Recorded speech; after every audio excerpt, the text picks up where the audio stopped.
सुबह की हल्की धूप में जब पूरा मोहल्ला जाग जाता था, उनका घर अब भी एक अजीब सी खामोशी में डूबा रहता था। नदीम, एक मेहनती मजदूर, और आयशा, एक सीधी सादी मगर दिल की नर्म पत्नी, इस खामोशी को जीना सीख चुके थे। नदीम सुबह 6 बजे निकलता और शाम को थका हारा लौटता। आयशा दिन भर मोहल्ले की औरतों के कपड़े सिलती और रात को जब वो उसका सर सहलाती पूछती, थक तो नहीं जाते? नदीम मुस्कुराकर कहता, जब तुम साथ हो तो थकान भी प्यार लगती है। एक दिन नदीम मजदूरी से लौटा तो देखा आयशा जमीन पर बैठी थी, सांसें तेज चल रही थी। वो दौड़ पड़ा, पानी पिलाया, लेकिन आयशा के चेहरे पर कुछ और ही लिखा था।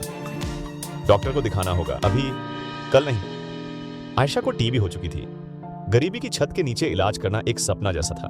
दवाइयां, आराम, सब कुछ महंगा था। नदीम की मेहनत बढ़ गई। दिन में 2 जगह काम, रात को टिफिन सप्लाई। आयशा देखती और रोती, खुद को क्यों इतना थका रहे हो?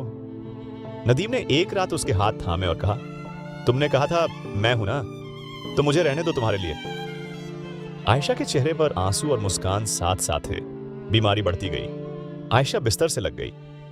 नदीम हर रात उसके बालों में तेल लगाता, बातें करता, कभी कभी उसे लोरी देता, सो जाओ, मैं हूं ना तुम्हारे ख्वाबों की रखवाली करने। मोहल्ले वाले कहते, यही लोग होते हैं जो मोहब्बत को जीते हैं।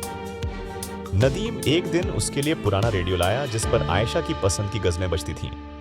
वो सुनकर कहती, जिंदगी तुम हो, ये गाने तो बस रंग हैं।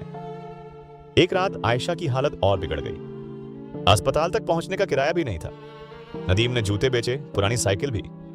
अस्पताल पहुंचे तो डॉक्टर ने कहा, अब वक्त नहीं है, सिर्फ दुआ से उम्मीद है। नदीम ने उसकी पेशानी चूमा। खुदा के बाद मेरी दुआ तुम हो, तुमने कहा था मैं हूं ना।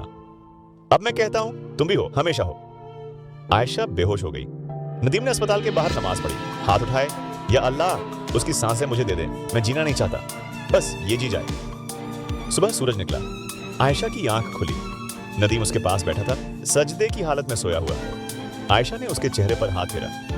उठो नदीम, तुमने कहा था मैं हूं ना, देखो तुम हो, इसलिए मैं भी हूं। डॉक्टर ने हैरानी से कहा, यह करिश्मा है, ऐसी सेहतमंदी हमने नहीं देखी।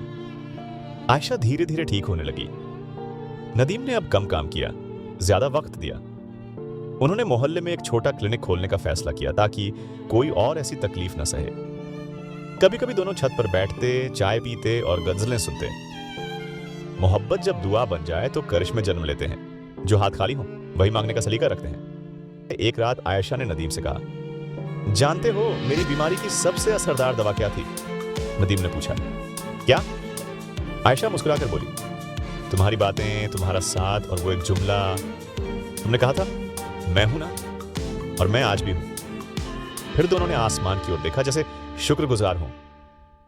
जब जिंदगी थम जाए और वक्त रुक जाए, तब एक सादा सा जुमला रूह में सांस भर दे, मैं हूं ना।